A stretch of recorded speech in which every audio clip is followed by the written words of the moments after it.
250 वर्षों में एलोपैथी चिकित्सा ने एक ही रिसर्च किया है, एक ही काम किया है, एक ही शोध किया है, वो दर्द से लड़ने का। इसके आगे कुछ नहीं है। और ये बात मैं बहुत घंटों घंटों सोचता रहा, तब जाकर मुझे मन में प्रेरणा हुई कि मुझे तो भारत के लोगों को कुछ और बताने की जरूरत है।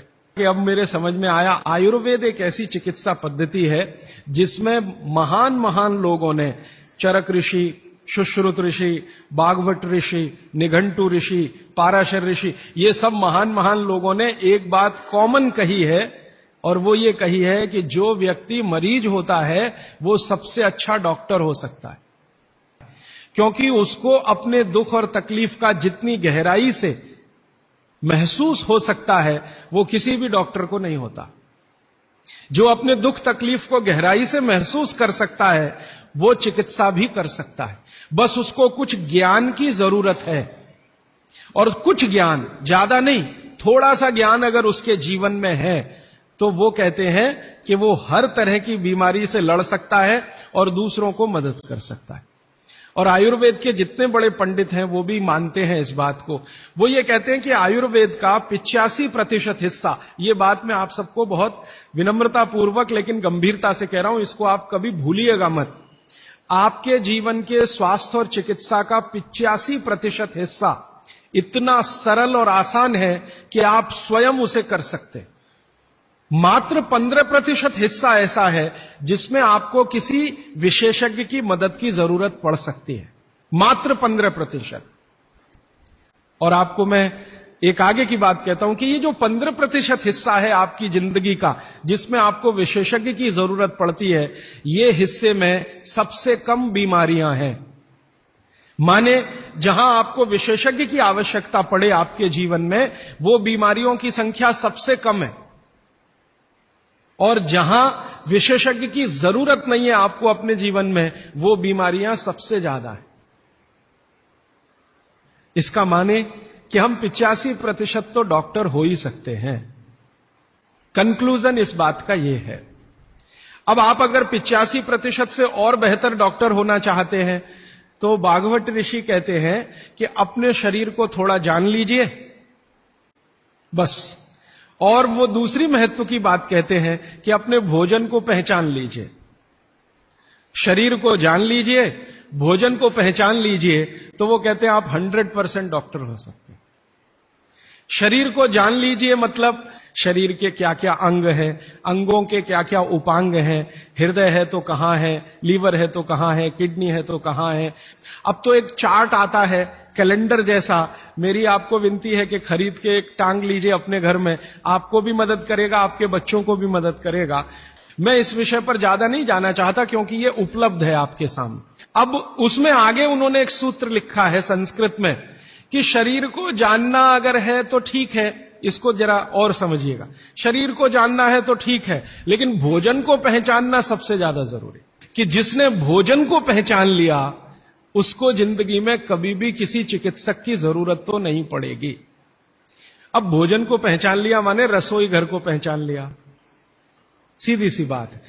और भागवत जी कहते हैं कि जीवन की सबसे बड़ी खोज अगर कोई है तो वो रसोई घर है। और वो कहते हैं कि सबसे बड़ा विज्ञान अगर कोई है तो ये रसोई घर का विज्ञान है। वो ये कहते हैं कि इससे बड़ी खोज पूरी दुनिया में हुई नहीं और अगले हजारों साल होगी नहीं। इतनी गहरी बात वो कहकर चले गए यहां से। और मैं अपने अनुभव से और आप खुद अपने अनुभव से ये बात कह सकते हैं कि दुनिया में भोजन और रसोई पर सबसे ज्यादा रिसर्च अगर कहीं हुई तो भारत में हुई, और अगले हजारों साल भी होगी तो भारत में ही होगी। क्यों? दूसरे देशों में भोजन ही नहीं है, रिसर्च क्या करेंगे? हो भोजन तब तो रिसर्च करें। आप में से बहुत सारे लोग यूरोप गए होंगे, अमेरिका गए होंगे, आप देखिए भोजन क्या है उनके पास। ले दे के एक पाव रोटी और डबल रोटी। अब वो आलू से खा लो या प्याज से खा लो, प्याज से खा लो कि आलू से खा लो। उसको बीच में काट के प्याज भर लो या प्याज बगल में रख के खा लो। उसको पिज्जा कह दो, बर्गर कह दो, हॉट डॉग कह दो, कोल्ड डॉग कह दो, वो प्रिपरेशन तो एक ही है ना। और वो प्रिपरेशन है मैदे का, मैदे को सड़ाकर बनाया हुआ। इसके अलावा उनके पास कुछ है नहीं जिसको फूड स्टफ कहा जाए, माने सॉलिड भोजन, मुख्य भोजन कहा जाए, वो उनके पास एक ही है, पाव रोटी, डबल रोटी। उसको वो मछली से भी खा सकते हैं, गाय के मांस से भी खा सकते हैं, बकरे के मांस से भी खा सकते हैं, या वगैरह वगैरह कहीं से कुछ भीख में मिल गया, दाल चावल वगैरह, तो उसके साथ खा सकते हैं, वो सब भीख में मिला हुआ है, उनके यहां कुछ होता है नहीं। मैं आपको एक छोटी सी जानकारी देना चाहता हूं। एक बार एक विदेशी व्यक्ति से मेरा झगड़ा हो गया, एक जर्मनी का व्यक्ति था, उससे झगड़ा हो गया। झगड़ा कुछ इस बात का था कि भारत महान है कि जर्मनी महान है। वो कहते हैं हम श्रेष्ठ हैं, दुनिया में हमसे बड़ा कोई नहीं, हम सर्वश्रेष्ठ हैं, वगैरह वगैरह। हिटलर भी यही कहता था। तो उसकी महानता की हवा निकालने के लिए मैंने उससे कुछ सवाल कर लिए, तो परेशान हो गया, लेकिन जर्मनी की असलियत सामने आ गई। मैंने उसको पूछा तुम्हारे देश में क्या होता है? गन्ना होता है, गन्ना, शुगर केन? तो उसने कहा नहीं होता। आम होता है? आम नहीं होता। केला होता है? नहीं होता। चीकू होता है? नहीं होता। संतरा होता है? नहीं होता। मौसम्मी होती है? नहीं होती। जब बहुत परेशान हो गया तो कहने लगा देखिए मिस्टर राजीव दीक्षित, कोई भी मीठी चीज मेरे देश में नहीं होती। अब बात आगे करिए। कोई भी मीठी चीज मेरे देश में नहीं होती। एक वाक्य में उसने खत्म कर दिया। फिर मैंने कहा अच्छा चलो मीठी चीज नहीं, कड़वी चीज पूछते हैं। मेथी होती है? मेथी, मेथी तो मीठी नहीं है, तो मेथी होती है? उसने कहा नहीं होती। पालक होता है? नहीं होता। चुकंदर होता है? नहीं होता। फिर थोड़ी देर में परेशान हो गया, कहने लगा हरे पत्ते की कोई चीज मेरे देश में नहीं होती। तो मैंने कहा फिर होता क्या है? तो उसने कहा दो ही चीजें हैं, एक तो आलू होता है और एक प्याज होती है। तो आलू को प्याज में मिला के खा लो या प्याज को आलू में मिला के खा लो, और कुछ नहीं होता। फिर मैंने उसको गिनाना शुरू किया कि देखो भारत में क्या क्या होता है, मीठी चीजों में क्या क्या होता है, खट्टी चीजों में क्या क्या होता है, तीखी चीजों में क्या क्या होता है, कसैली या कड़वी चीजें क्या क्या हैं। 6 रस है ना, षड रस की बात कही जाती है। 6 रस में मैंने गिनाना शुरू किया तो वो कहता है कि यार इसमें तो एक एनसाइक्लोपीडिया लिख जाएगा। मैंने कहा यस, भारत में इतना ही होता है। और मैंने उसको जब ये कहा कि ये हर गांव में होता है, तब तो वो बहुत परेशान हो गए। 7,32,000 गांव हैं, हर गांव में ये सब होता है, माने किसी गांव को दूसरे पर निर्भर रहने की जरूरत नहीं है, नमक को छोड़कर। तब उसने कहा कि सच में इंडिया इज ग्रेट, ये ग्रेटनेस है अपने देश की। हमको अगर ये समझ में आती है तो भागवत जी की बातें हमको बहुत अच्छे से समझ में आएंगी। मैं भागवत जी के बारे में 1-2 जानकारी और देकर विषय पर आना चाहता हूं, ये भूमिका के रूप में कह रहा हूं। भागवत जी भारत देश के उन महान ऋषियों में गिने जाते हैं जिन्होंने चरक से भी ज्यादा काम किया। अब तक हमने बार बार चरक का नाम सुना है, चरक चरक चरक। भागवत जी चरक के शिष्य थे, और चरक ने जितने साल काम किया उससे 1.5 गुना ज्यादा काम भागवत जी का है। चरक जी के जाने के बाद चरक ने जो सूत्र लिखे हैं, जो उनकी खोज है, रिसर्च है, चरक संहिता जो पूरा का पूरा शास्त्र है, उसके एक एक सूत्र को प्रमाणित करने का काम भागवत जी ने किया। प्रमाणित करने का मतलब ऑब्जर्वेशन करना, फिर जैसा रिजल्ट है वैसा ही प्राप्त करना।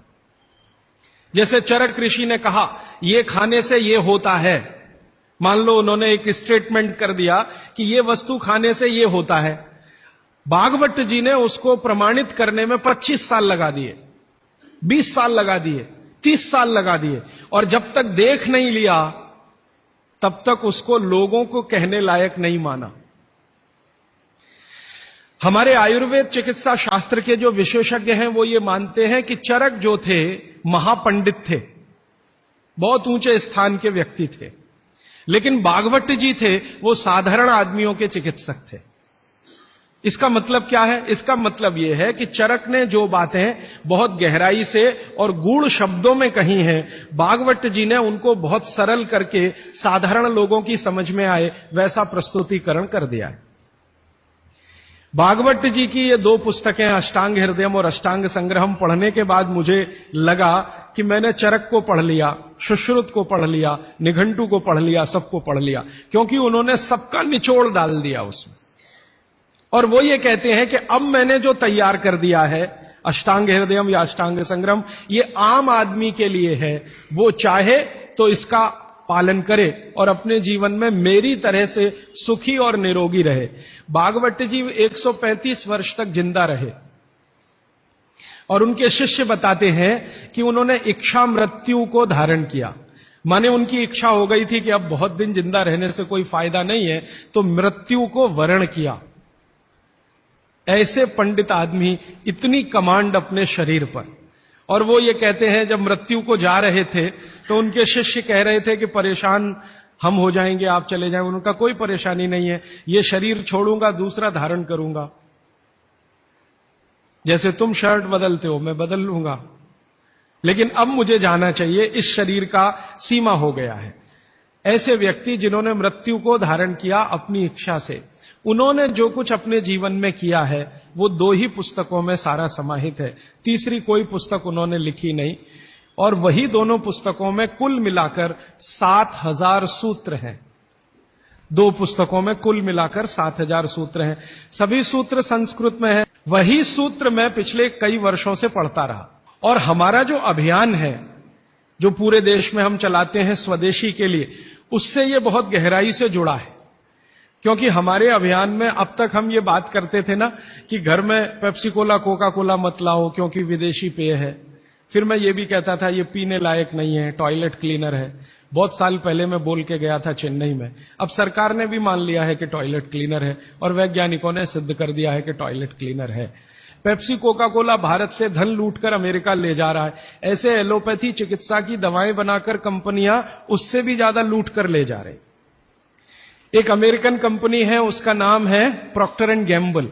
उसकी बैलेंस शीट मैंने देखी तो उनका मुनाफे का प्रतिशत 20,000 है। पेप्सी कोका कोला तो 1000% पे काम कर रहे हैं। एक अमेरिकन कंपनी है एली लिली, उनका प्रॉफिट परसेंटेज 35,000 है। तो ध्यान में आया कि विदेशी कंपनियां पेप्सी कोका कोला बेचकर जितना धन कमा रही हैं, उससे कई गुना ज्यादा एलोपैथी की दवाएं बेचकर कमा रही हैं। और उस धन को कमाने में भारत के चिकित्सक उनकी थोड़ी मदद कर रहे हैं, क्योंकि वो उन्हीं दवाओं का प्रिस्क्रिप्शन लिख रहे हैं जो ये कंपनियां बेच रही हैं। मान लो एक चिकित्सक है, बहुत पैसे वाला है, प्रॉक्टर एंड गैम्बल की ही दवाएं लिखता है, और एक है वो एली लिली की ही लिखता है, एक है सेंडोज की ही लिखता है, एक सीबागाइगी की ही लिखता है। तो पता चला कि उनका कमीशन फिक्स है। माने कमीशन जो कंपनी ज्यादा देगी वो उसका प्रिस्क्रिप्शन लिखेंगे। इसका मतलब यह है कि उनको आपकी चिकित्सा से कोई लेना देना नहीं है, उनको अपने कमीशन की चिंता है। और वो कमीशन खाकर ऐसी दवाएं भी लिखेंगे आपको जो जरूरत नहीं है। 18-20 गोलियां लिखी हुई हैं, 4 सुबह 4 दोपहर 4 शाम 4 रात गोलियां ऐसे खिलाते हैं जैसे सब्जियां खाएं हम। और वो तो कहते हैं कि सब्जी वब्जी खाओ ही मत, गोलियां ही खाते रहो। हाँ, विटामिन बी के लिए भी गोली खा लो, विटामिन सी के लिए भी गोली खा लो, विटामिन ए के लिए भी गोली खा लो, और गोली से भी ज्यादा इंजेक्शन लगवा लो। और अब तो उन्होंने पता नहीं क्या क्या सब बना दिया। माने जो प्रकृति हमें दे रही है उसके चक्कर में न फंस के ये गोलियों के चक्कर में फंसो, ताकि कंपनी का माल बिके, ताकि उनका भी कमीशन बढ़े। ये पूरे देश में चल रहा है, कहीं ज्यादा कहीं कम। मैं आपको विनम्रतापूर्वक ये कहने आया कि जिस चिकित्सक को भगवान मानकर आप उसके पास जाते हैं, पैसे भी देते हैं, फीस भी देते हैं, लेकिन वो दवा आपको देता है कमीशन के आधार पर कि ज्यादा कमीशन है तो ये दवा लिखनी है, नहीं तो नहीं लिखनी। और भारत की सरकार बिल्कुल भी फेल हो चुकी है इस कमीशन खोरी को रोकने में। और मेडिकल काउंसिल ऑफ इंडिया के पास ऐसा कोई कार्यक्रम नहीं है कि डॉक्टरों की कमीशन खोरी पर वो कंट्रोल कर सके। जो शपथ लेकर डॉक्टर निकल रहे हैं उसके ठीक उल्टे काम वो अपने जीवन में कर रहे हैं।